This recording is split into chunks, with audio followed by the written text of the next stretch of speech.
What is a portfolio and do you need one in order to work as a freelance social media manager?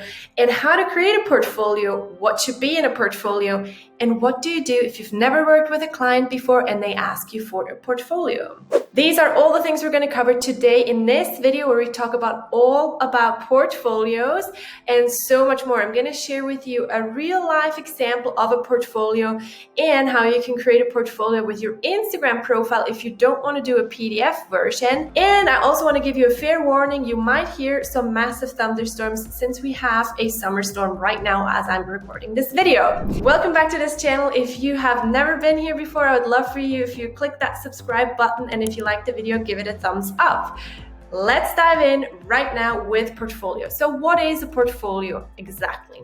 Essentially, it's like a CV. You use a CV to go to apply for a job, or you send it via email, and then it shows your past expertise, where you've worked, what your education is, right? So really in real life, when you work as a freelancer, people don't really care about where you've worked or what your college degree is, because people care about what kind of results you can get them. That's why they hire a freelance social media manager. That should be results driven. So in a portfolio, we want to talk about who you've worked with and what kind of results you've given them. They don't really care what you did 10 years ago in a random company, right? So this is different than a CV. And if you have never worked with clients before and now you have zero results, that's when you start working with a free testimonial client. And if you have no idea what I'm talking about, I would love for you to watch my free masterclass, which is linked below this video, where I talk specifically how to find a free testimonial client and then how you can get those results so that you can start building your portfolio. So you don't need to create your own Instagram account with 20,000 followers. You need to create results for other people so that you can put it in your portfolio and then pitch yourself to other clients. But first, let's talk about the 5 things that you need to have in your portfolio. And I will also, like I said, share it how it looks like in real life. But first, make sure you have a pen and write down. Number 1, who are you and who are you working with? So for example, I'm Nadine, I work with health coaches. You want to be super clear who your niche is right away in the beginning. So then when someone from your niche looks at your portfolio, they know that you are the expert for them. If you have no niche or have no idea why you should have a niche, make sure you watch my other video, which I'm going to link here, where I talk about niches, how you can find one, and why it's so important. So who are you? Who are you working with? And what are you helping them with? So what are your services? Again, I have a video. If you don't have your services nailed down yet, make sure that you are super clear what are your specific services? Do you do organic social media marketing? If yes, what kind of platforms? Do you also offer graphic design, etc., etc.? So you want to be super clear. That should be in your portfolio as well, so that I know, oh, okay, Nadine can also do graphic design for me, or she can run my Facebook ads or Instagram ads. Amazing. So these are the first few things. And as you might realize, if you watched my video about Instagram bio, these things are the things that should be in your Instagram bio as well. Who are you? Who are you helping with, and with what? So these things you want to have super clear in your portfolio right away, but as well as on your Instagram, because your Instagram is technically a portfolio as well. The Instagram bio is the introduction. The highlights is where all the results and the testimonials are. So it works like a portfolio on a PDF version. So we already have covered the first 2 things. Step number 3, who you've worked with before. What kind of brands, what kind of people, if you have worked with influencers, whatever, just name the person or the brand so that it is super clear and you're not making it up. That is number 3. Then you're gonna map out your example work. So what kind of things have you created?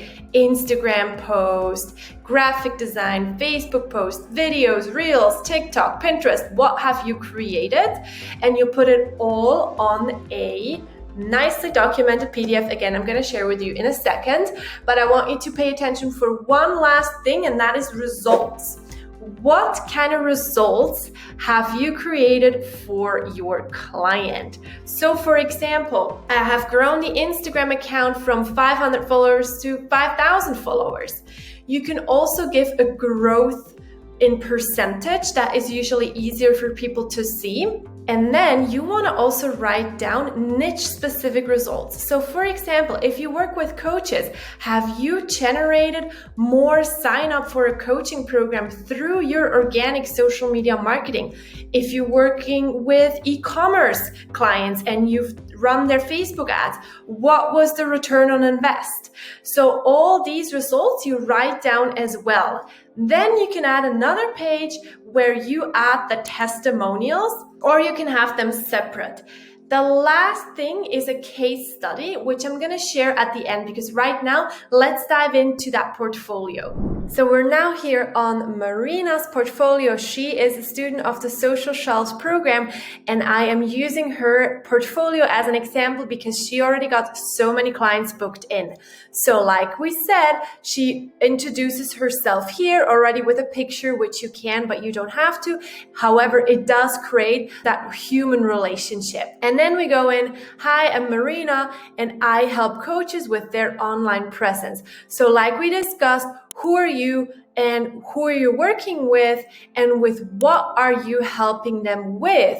So she's helping them with their social media management tasks, which we are now going into detailed. So we are mapping out all the different services she can help a client. So it's super clear what she can do.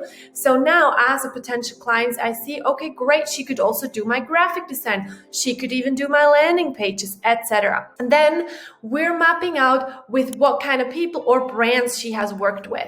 So then I can look up, okay, these are really all people who are in my niche, who are similar to me. She has created relatable results. And then we're going into the example. So example posts really help to see the variety of what you can offer, whether it's carousel posts, whether it's posts that are just generally providing educational value. And then of course it also shows off the graphic design right away with the stories, etc. It also shows that she did some ad design. And then we're moving into results. So now this is the most crucial part. She even added screenshots, which you can do if you do have the okay from your past clients.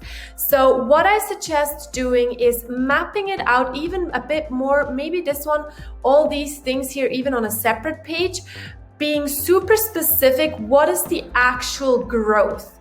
So sometimes the percentage is better for people rather than just seeing a plain number, because if you have an account for 20,000 followers and then you grew it by 300 in a month, it's not a lot. However, if you had 300 before and now you have 350 more, that's almost double, right? So you want to put it in relation. So how is the audience growth? And then what is the reach? And this one here is really important. Again, I would do the percentage here, because can you see it's 50% more, and here it's even 800% more. So that's a massive difference, right? So way more people saw the content. And then here it shows we got so many saves from this post. Another result could be, what are the website clicks? How many people clicked on a website and then took action from there, maybe signed up for a program, bought something? And you can see that here when we go on to actions taken from this post. So we have profile visits, but we could also have website clicks, etc., etc. So these are your results. And now I would add a page with testimonials. Now Marina added more design because she's also doing landing pages. So if you create landing pages, you can add that. She does ebooks, etc. But what I would suggest now, do one extra page where you have your testimonials, which you could even have as a video. Now here is an extra tip talking about video. When you go up here, you can see that she linked it to the video, which is super clever. And I suggest doing that for your reels as well as for your testimonials. So people can click on it and they see what kind of reels have you created and what is the testimonial saying. So having a video testimonial, just screenshot it here and then link it so that people can watch the video and watch the testimonial. So now I click on it and it will take me to a separate video. Now, the last thing I want to talk about is a case study.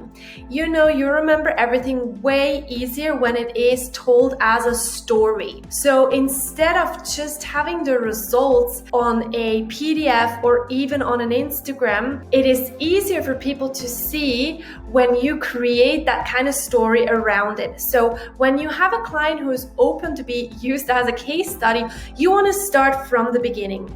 This is where my client, let's call her Susan, was before she was working with me.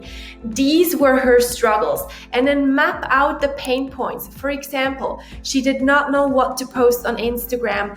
Her reach was slowing down. She had no idea how to create reels. So really give people a clear picture on what Susan was struggling with, so that when you have a potential client, they can identify with that other person and see like, yeah, that's how I feel too. So then you say what you've actually done for Susan. You've created a strategy, you came up with reels ideas, you started posting on her Instagram with purpose and a clear strategy. And now Susan has this much Instagram growth. This is how her Instagram account looks now.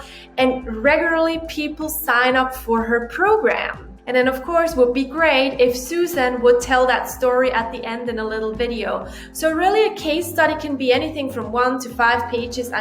I wouldn't do longer, and really showing out the whole journey on where it started, then what you started doing, and then what the outcome was. That is usually easier for people to see, okay, this is what happens. And then have a testimonial at the end that always creates connection and relatability and social proof. Even connect like the Instagram account so that people go and can click there and even message Susan and say like, hey, did she really work with you? So you can either do a portfolio, have everything on your Instagram account, or do a case study. If you have no idea now what to do and how to get clients, make sure that you watch my video, How to Get Clients, and sign up for my free masterclass where I walk you through the whole process on how to get started as a freelance social media manager. And if you like this video, give it a thumbs up. Thank you so much for watching. See you in the next one.